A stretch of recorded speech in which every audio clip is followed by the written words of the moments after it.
Hello, I'm Dr. Divya Kumar, Senior Consultant Obstetrics, Gynecology and Infertility at Accord Super Specialty Hospital, Greater Faridabad. आज हम discuss करेंगे मोटापे का क्या असर होता है आपकी फर्टिलिटी पे। क्या मोटापे की वजह से आपको कंसीव करने में प्रॉब्लम हो सकती है? तो सबसे पहले हम जाने मोटापा कहते किसको है। मोटापा यानी कि ओबेसिटी। इसको मापने का एक सिंपल फॉर्मूला होता है जिसके थ्रू हम body mass index BMI calculate करते हैं। ये कैलकुलेट करने के लिए हमें आपकी हाइट और आपका वेट पता होना चाहिए। अगर BMI 18.5 से लेके 24.9 के बीच में आ रहा है, मतलब आप नॉर्मल हो। 25 से लेके 29.9 तक ये ओवरवेट होता है और 30 या अबव ओबेसिटी यानी ओबीज पीपल में ये होता है। तो अगर इस BMI से आप अपना BMI कैलकुलेट कर सकते हो।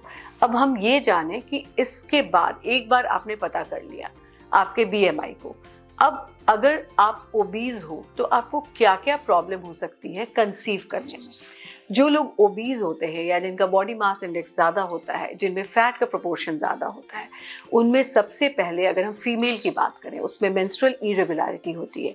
मेंस्ट्रुअल इरेगुलरिटी एक लक्षण है, ये दिखाता है कि आपके जो एग बनने की प्रक्रिया है यानी कि जो ओव्यूलेशन का प्रोसेस है वो प्रॉपरली नहीं हो रहा है। उसके हर स्टेप में वो इंटरफेयर्ड होता है बिकॉज ऑफ योर ओबेसिटी।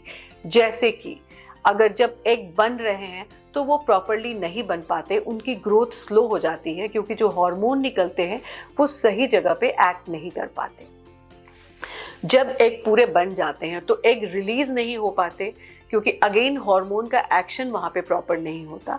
कभी कभी जो यूट्रस के अंदर की लाइनिंग बननी होती है वो भी प्रॉपर नहीं बन पाती बिकॉज हार्मोनल एक्शन वहाँ तक नहीं पहुँच पाता है।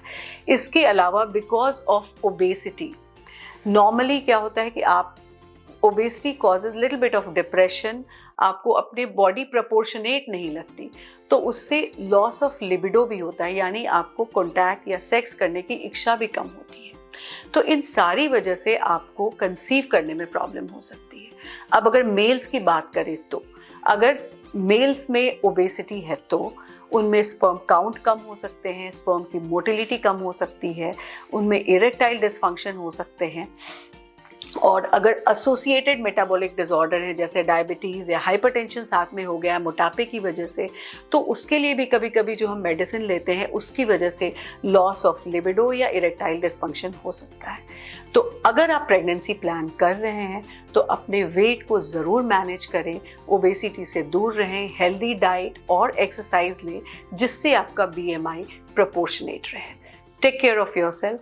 Thank you.